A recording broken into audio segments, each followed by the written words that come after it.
کا جو تصور ہمارے ذہنوں میں ہے وہ صحیح نہیں ہے۔ قدر کہتے ہیں اندازے کو، ایویلویٹ کرنا، کسی چیز کی قدر و قیمت کا اندازہ کرنا۔ اللہ نے ہر جاندار کے لیے ایک اندازہ مقرر کر دیا ہے۔ مثلا چھوٹی سی چڑیا ہے اور وہ ہوا میں اڑتی پھر رہی ہے، انسان ہوا میں نہیں اڑ سکتا۔ مشین بنا کر ہوائی جہاز میں اڑ جائے، خود تو نہیں اڑ سکتا۔ یہ ہر نوع کی ایک تقدیر ہے۔ اسی طریقے سے ہر انسان کی بھی کچھ لیمیٹیشنز ہیں۔ ہر انسان کو دو چیزیں ملتی ہیں جس میں اس کا کوئی دخل نہیں۔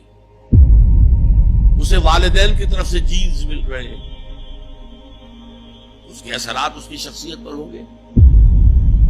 پھر جس ماحول میں اسے پیدا کیا گیا ہے اس ماحول کے اثرات ہوں گے۔ ان دونوں سے مل کر شاکلہ بنتا ہے۔ قرآن مجید نے شاکلہ کہا ہے۔ شاکلہ کہتے ہیں پیٹرن کو۔ آپ نے لوہے سے کوئی چیز ڈھالنی ہے تو پہلے لکڑی کا پاٹرن بناتے ہیں، ہمارے مصری لوگ پاٹرن کہتے ہیں اس کو۔ اسے آپ پیٹرن سمجھیے تاکہ اس میں آپ نے لوہا پگھلا کر ڈالا تو اسی کے مطابق ڈل گیا۔ تو ہر انسان کا ایک پیٹرن ہے جو اس کے جینز سے اور اس کے انوائرمنٹ سے بنا ہے، اور ہر انسان کا محاسبہ اسی اعتبار سے ہوگا۔ اگر کسی کے شاکلہ میں 100% نیکی کا اللہ تعالیٰ نے صلاحیت رکھی تھی اور اس نے 40% کی ہے، وہ مارا گیا۔ جس کے اندر رکھی 50% تھی، اس نے 40% کر لیا، کامیاب ہو جائے گا۔ لا یکلف اللہ نفسا الا وسعها۔ Every individual will be judged according to what was given to him by Allah subhanahu wa ta'ala۔ لیکن تقدیر کا مطلب یہ نہیں ہے that we are bound to do something. No. There is no predestination. It's only pre-knowledge. اللہ نے مجھے اختیار دیا، چاہے یہ کرو چاہے وہ کرو، اما شاکر و اما کفورا، فمن شاء فلیؤمن ومن شاء فلیکفر۔ جو چاہے ایمان لائے، جو چاہے کفر کا اختیار کر لے۔ لیکن اللہ کو معلوم ہے کہ تم کیا کرو گے۔ یہ پری نالج ہے اللہ کا، پری ڈیسٹینیشن نہیں۔ اللہ نے مجبور نہیں کیا۔ ہاں، وہ لمیٹیشن جو آپ کی شخصیت کے اندر ہے وہ اپنی جگہ ہے، لیکن نیکی اور بدی، خیر اور شر، حق و باطل کا چوائس آپ کو دیا ہے، اما شاکرا و اما کفورا۔ اور فمن شاء فلیؤمن ومن شاء فلیکفر۔ This free will is with you and you will be adjudged on the basis of this free will۔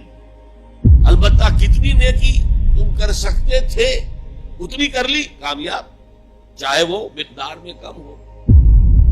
اب جب غزوہ تبوک کے موقع پر حضور نے مسلمانوں سے کہا یہ جیش الاسرہ ہے، ساز و سامان چاہیے، اب لاؤ پیسے پیش کرو، حضرت ابوبکر نے اپنا سارا اثاثہ لا کر رکھ دیا۔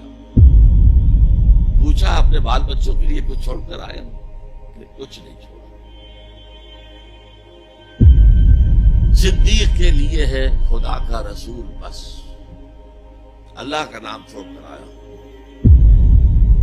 اب حضرت عثمان نے بہت دولت دی اس وقت۔ ایک غریب انصاری، اس نے ساری رات ایک یہودی کے باغ میں وہ کنویں سے پانی کھینچ کر باغ کو سیراب کیا۔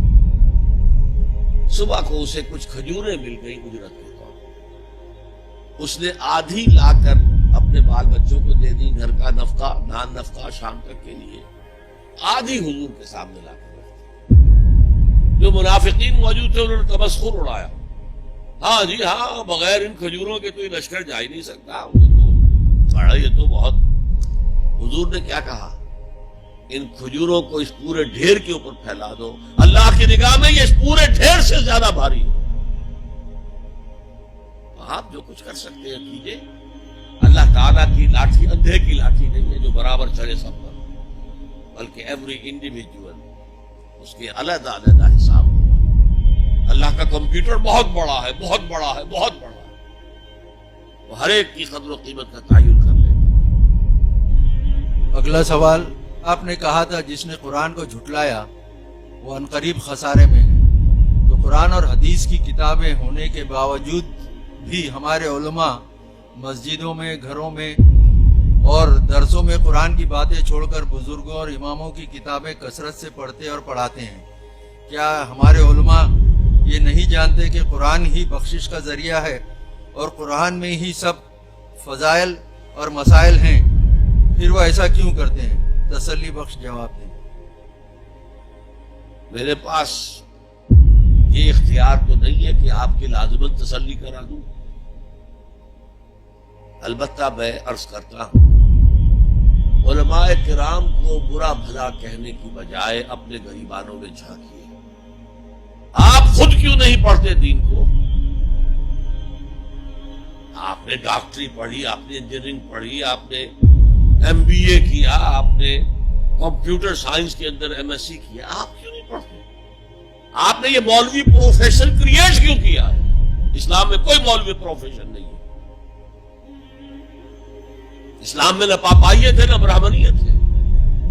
ہر مسلمان کو اس قابل ہونا چاہیے کہ نماز پڑھائے، ہر مسلمان کو اس قابل ہونا چاہیے اپنی بیٹی کا نکاح خود پڑھائے، ہر مسلمان کو اس قابل ہونا چاہیے کہ اپنے باپ کا جنازہ خود پڑھائے۔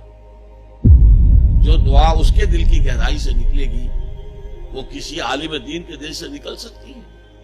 تو اصل میں ہم نے اختیار کیا دنیاوی تعلیم، جس میں پیسہ ہے، جس میں عزت ہے، جس میں گلیمر ہے، جس میں اونچے کیریئر ہیں، اور ہم نے باقی کام چھوڑ دیا ہے علماء کے، تو پھر ان پر تنقید کرتے ہیں۔